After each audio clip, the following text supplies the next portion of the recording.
What's up, everyone? Welcome back to another video. I had to move back into the studio because I previously shoot the 13 Pro Max review video outside, but half of my video files corrupted because I'm using another iPhone to record. Try to guess what iPhone I'm using to record. It is an HDR compatibility format, but we are in the studio now. So without further ado, without things bothering me or bothering the noise of this video, let's get started. So I upgraded from this iPhone 11 here, which is running iOS 16 beta. This is my beta testing device, to the 13 Pro Max 6 months ago.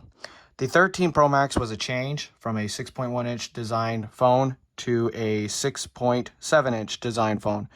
I was mainly worried about with the battery life on the iPhone, the iPhone 13 battery life of the 5G. The 5G connectivity was my main concern with this phone and stuff like that. But all in all, build quality, as you can see here, with the case on. The case is doing pretty good, and I'm trying to shoot this at night, and people are shooting off fireworks. But, I'm going to take off this case and show y'all what the actual phone is looking like. So here's the back of the phone. Make sure the screen's locked. You see the back of it. It looks pretty good around, the bottom. The glass is not cracked at all. Camera lens looks actually really awesome. There's a little bit of dirt that collects around these lenses on the metal rings.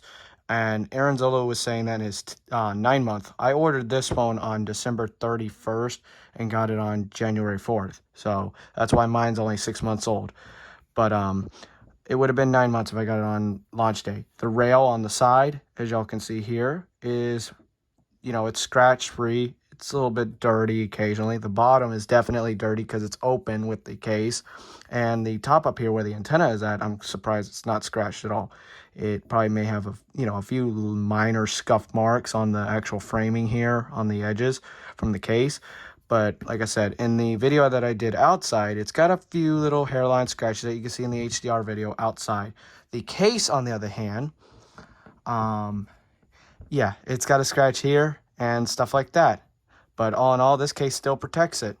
And I honestly like this clear case. But I also got the red silicone case for when I am not actually in summertime that I can easily pop on during the winter.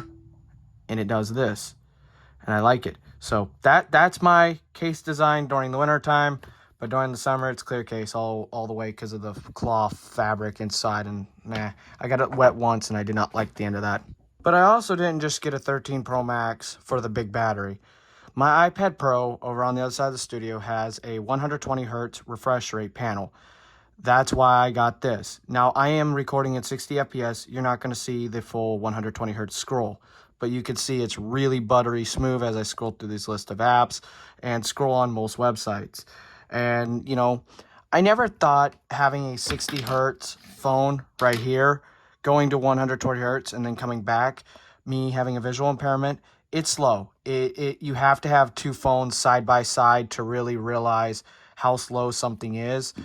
And I honestly like it. So if you are looking for if you are in the market to look for a iPhone 13 Pro or Pro Max, I recommend Pro Max, especially if you're wanting ultra supreme mega battery life. Which reminds me, let's jump to Austin outside the studio for the review of the battery life and rounding out this video. And like they say, do not leave your phone in hot cars while charging. Well, I accidentally did that on April 2nd.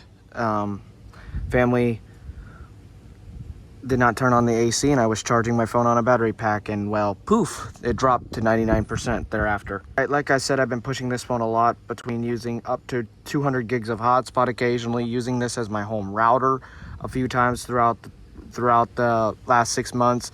You can see I'm at 97% battery health.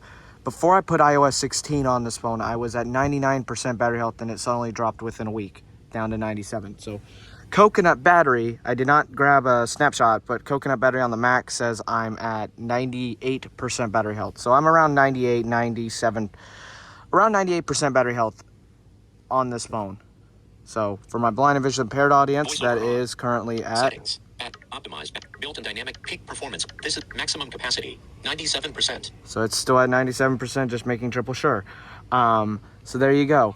After all, having a few minor marks on this phone and stuff like that, we're doing good. I mean, there's a few minor little marks. The case, the clear case that I bought with the phone has a scratch, but honestly, I'm still gonna be rocking this clear case because I am going on vacation.